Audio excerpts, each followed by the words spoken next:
네, 오늘 더불어민주당 이재명 대표의 공직선거법 위반 혐의 항소심 선고가 나옵니다. 1심에서는 의원직 상실형이 선고됐었는데요. 2심 결론은 달라질지 관심입니다. 취재기자 연결해서 알아보겠습니다. 김태원 기자. 네, 서울고등법원입니다. 네, 이 대표의 2심 선고 오후에 시작이 되죠?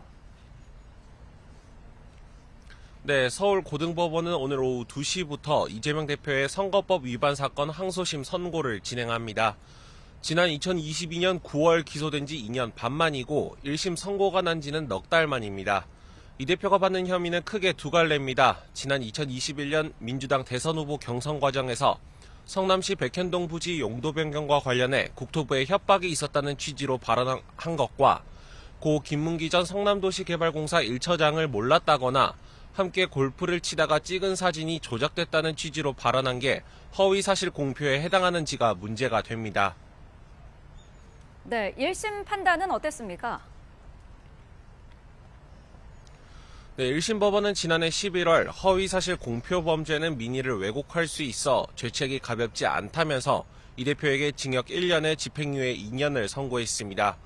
김문기 씨와 관련한 나머지 발언들은 무죄로 보면서도 함께 골프를 치지 않았다는 취지로 말한 건 허위사실 공표에 해당한다면서 유죄로 판단했습니다. 또 국토부 협박 발언에 대해서도 성남시가 자발적으로 백현동 부지 용도를 변경한 만큼 허위에 해당하는 데다가 사전에 패널을 준비하는 등 고의성도 있었다며 유죄로 인정했습니다. 항소심 쟁점은 1심과 마찬가지로 이 대표 발언이 허위사실 공표에 해당하는지 여부입니다. 이 대표 측은 구체적인 사실관계를 기억하지 못했다거나 발언이 부정확했을지는 몰라도 거짓말을 할 의도는 없었다며 무죄를 주장하고 있습니다. 네, 1심에서는 의원직 상실형이 나온 건데 항소심에서도 형량이 관건이 되겠죠?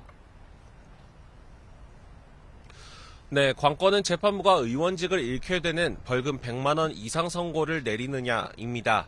만약 2심 법원이 1심과 마찬가지로 징역형의 집행유예를 선고하고 대법원에서 형이 확정된다면 이 대표는 10년 동안 피선거권이 제한됩니다. 감형을 받게 되더라도 벌금 100만 원 이상이 나온다면 의원직을 상실하고 5년 동안 선거에 나설 수 없습니다.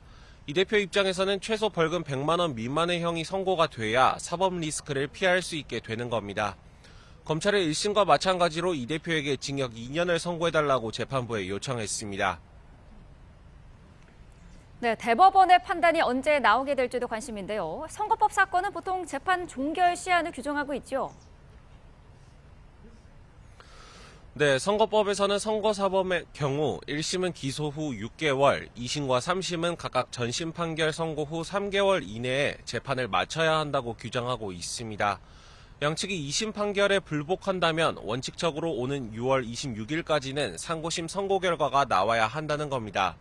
그런데 재판 실무에서는 해당 규정이 일종의 권고로 받아들여지고 있는 만큼 반드시 이때까지 선고가 이루어진다고 단언하기는 어렵습니다.